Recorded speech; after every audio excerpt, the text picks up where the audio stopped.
This morning, back pain is no justification for murder, but it is one piece of information swirling around the background of Luigi Mangione, the man behind bars accused of killing healthcare CEO Brian Thompson. Mangione claimed in handwritten notes he was suffering from a back injury. CNN's chief medical correspondent Dr. Sanjay Gupta has some of the details in what he's talking about. So the condition that we're talking about here is something known as spondylolisthesis. Big word, basically means that two of the bones in the spine are sort of slipping a little bit one on top of the other.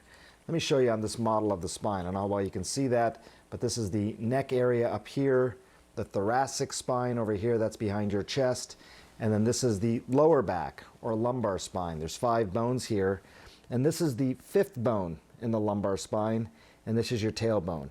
And it's in this area that we're sort of talking about where the bone appears to have slipped forward a little bit. So instead of being nicely curved in this area, this bone has sort of slipped forward.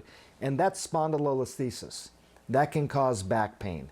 That can even cause leg pain if some of the nerves in the area are pinched. So that is a sort of condition that we're talking about. Back pain in and of itself is pretty common. I mean, 60 million people or so have episodes of back pain in the United States alone. There's billions of dollars in costs associated with back pain, both in terms of the treatment, operations, but also all the days off of work that are lost as a result of back pain. Sometimes an operation can be helpful. So take a look at this x-ray. And again, the caveat, I just want to be really clear on this. We're still reporting, still gathering details, but this may be the x-ray that we're talking about. And you can see in the area that I was just pointing out all these screws. You see 2 screws that are in that L5 bone, and you see 2 screws that are in the sacrum. Those are the ones that are lower down. So again, get that x-ray in your mind. Now again, look at the spine model. There's screws that are going into this bone here, and screws that are going into this bone here. We don't know much more than that. We don't know how effective the operation was. We're only having that one lateral, that one side projection of the spine, so we can't even tell how well those screws have really been placed, although there's some concern about that. But that is as much as we can tell right now. Spondylolisthesis associated with back pain, sometimes associated with leg pain as well, and that x-ray an example of an operation to try and address that. Police have now said the gun found in the man charged with killing United Healthcare CEO Brian Thompson, they say that gun is the murder weapon. They say it's based off ballistic evidence they collected. Luigi Mangione is in Pennsylvania fighting extradition to New York, where Manhattan's top prosecutor says new charges could soon come. Let's get right to CNN's Bryn Gingras for all the latest here. Good morning, Bryn. Hey, John, good morning. Yeah, so this was something that police were, waiting for. The evidence that they could find to tie Mangione, they say, directly to the crime scene here in Manhattan. And it appears, according to them, that they did. So the police commissioner is saying that they now know the ballistics of the gun that was found on Mangione in Pennsylvania matches the shell casings that were found at the crime scene last week when the CEO of United Healthcare, Brian Thompson, was killed. They also say the fingerprints match of Mangione to the water bottle and the Kind bar that was left behind, if you remember, from the getaway route of their suspected killer. And this is a big deal. If you also remember about those fingerprints, when we were reporting, they had partial fingerprints, but they ran them in through all the systems and they couldn't find a match. Well, now they say that is a match. They were able to sort of cross-reference that. So that was something they were certainly waiting for.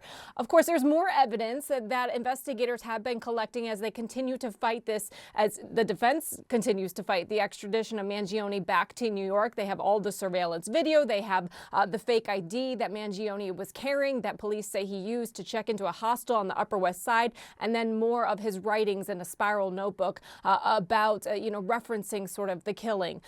As far as his defense is concerned, he says he hasn't seen the evidence to make that connection, and he talked about that to Aaron Burnett last night. Take a listen. Saying you have something and getting that admitted into court are 2 different things. We need to see it. We need to see how do they collect it, how much of it matches. I don't want to get too technical, but fingerprints, they go by ridges, different things like that. And then we would have our experts. We would have experts take a look at that, and then we would challenge its admissibility and challenge the accuracy of those results.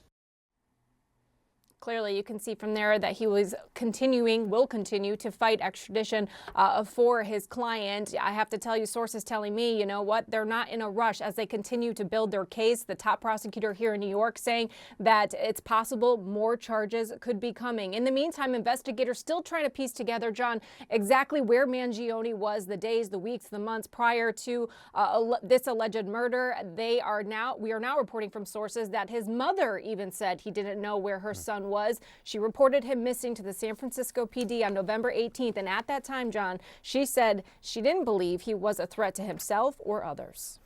Bryn Gingras, you've been doing great reporting on this since the minutes after this first happened. Thanks so much for being with us this morning and keeping us posted. Kate? And joining us right now is Chris Swecker, former assistant director for the FBI's Criminal Investigative Division. Chris, Bryn really did a nice job kind of rolling through the latest of what we know, what investigators are at least revealing right now. When you hear Mangione's attorney say that he still needs to see the fingerprints and ballistic evidence that they have, that's one thing, right? But in terms of what evidence investigators have shown us and talked about so far, what do you see as most important right now, linking Mangione to the crime scene and to the murder? Well, yeah, before I was an FBI agent, I was a prosecutor. I've been an attorney for 18 years since I retired. So I think I know a strong case when I see one. This is one of the strongest cases I've ever seen. It's nice to get a match to the gun with the shell casings to the gun. Anytime metal strikes metal, which is the trigger lock or the trigger hits the gun casing, there's a very distinctive mark. So that's been matched up. You have fingerprints. You have eons of video of his movements going to the crime scene and from the crime scene. And you have his own confession and his own sort of manifesto. So this is a very, very strong case. The defense attorney, who I think is just a placeholder right now because he's in Pennsylvania and he won't be practicing law in New York, defending him in New York, is buying time. He's trying to get as much information as he can. He's trying to gather up all the, see what the evidence is at this point.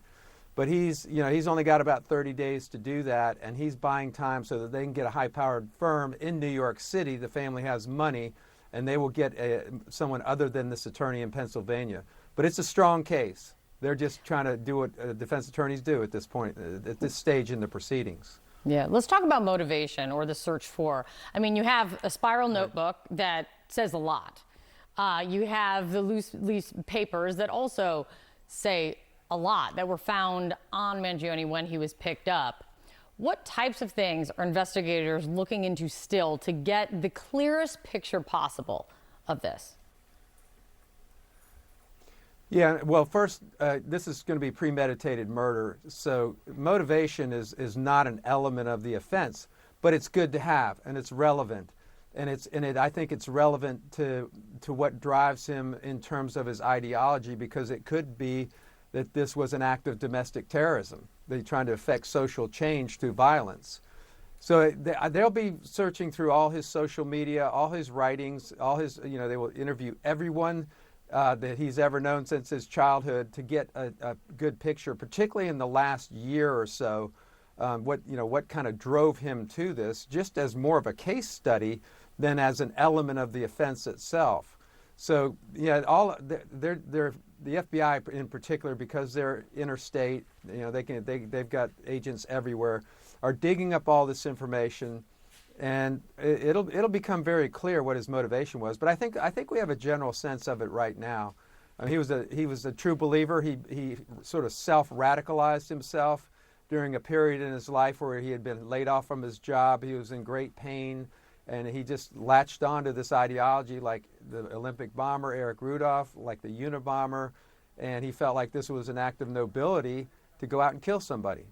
You've seen people online, calling him, kind of like fawning over him and lionizing him, calling him a vigilante. But I am hearing, I'm interested when you talk about that we could be looking at domestic terrorism here, because I've started to hear more law enforcement analysts starting to point to that. Talk to me about why this is important to start honing in on.